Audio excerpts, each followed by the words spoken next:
कोई भी आदमी अपनों की आंखों में आंसू नहीं देखना चाहता, तब भी जब वह परिवार में अकेला कमाने वाला हो और माँ बहन भाई सबकी जिम्मेदारी उसी पर हो। दोस्तों, ये डायलॉग उसी फिल्म का है जिसके बारे में आज हम बात करने वाले हैं। फिल्म प्रोड्यूसर जीपी सिप्पी और रमेश सिप्पी ने इस कहानी के लेखक सलीम जावेद से पूछा था, जो इसकी स्क्रिप्ट पढ़कर सुना रहे थे।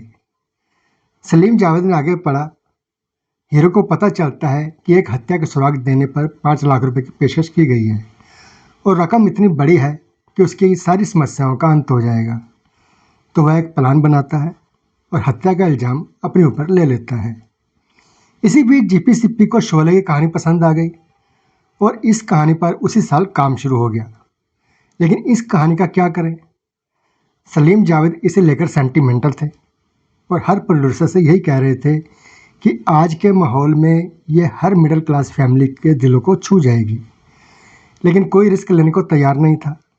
ज़्यादातर प्रोड्यूसर्स ने इसके हीरो की नेगेटिविटी पर सवाल उठाए और फिल्म ठुकरा दी।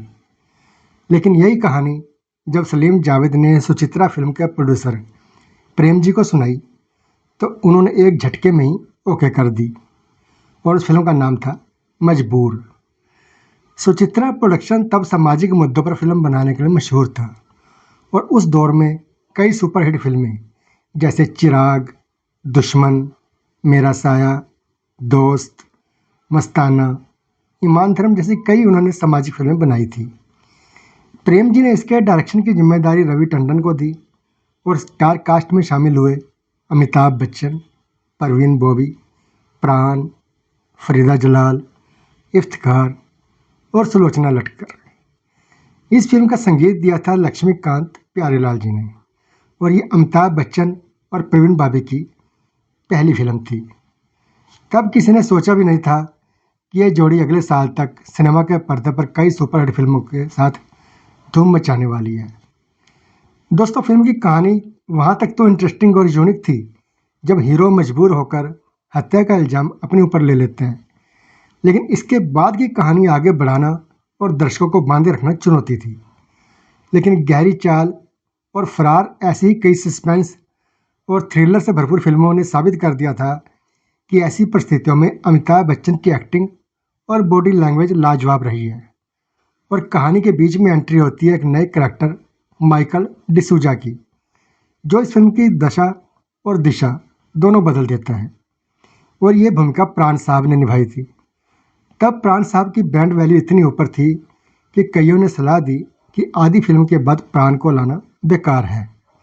प्राण भी इसे लेकर असहज थे, लेकिन वह फिल्म मेकर की इस बात से आश्वस्त थे कि रोल दमदार हो तो इससे कोई फर्क नहीं पड़ता कि वह शुरू में आए या बाद में। उस पर प्राण साहब के लिए एक स्पेशल गाना भी बीच में डाल दिया गया, जो फिल्म में उनकी हैसियत बढ़ाता था।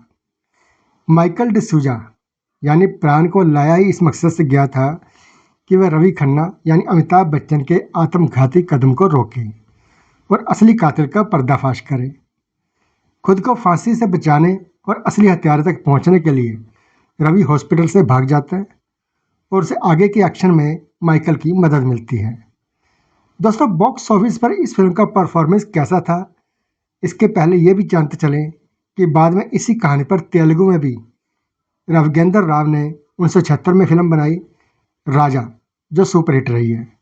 और अगले साल तमिल में शिवाजी गणेशन को लेकर एक फिल्म बनी और मलयालम में मोहनलाल ने इसकी रीमेक को हिट कराया।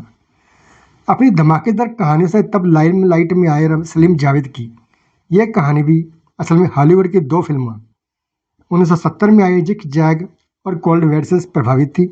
फिल्म मजबूर का बजट 80 लाख रुपए था और इसने बॉक्स ऑफिस पर 1 करोड़ 30 लाख और वर्ल्ड वाइड करीब 2.5 करोड़ रुपए की कमाई की थी और उस समय की सेमी हिट करार दी गई थी। उस साल की सबसे बड़ी हिट फिल्म थी रोटी कपड़ा और मकान।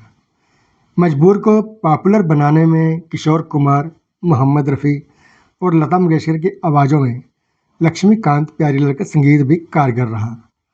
और तब तक अमिताभ बच्चन का चेहरा भी चमकदार हो चला था और उन्होंने कई हिट फिल्में दे दी थी। तो दोस्तों, उम्मीद है आपको वीडियो पसंद आया होगा। तो इसे लाइक, शेयर और चैनल को सब्सक्राइब जरूर करें और कमेंट बॉक्स में अपनी राय जरूर दीजिएगा। शुक्रिया, नमस्ते।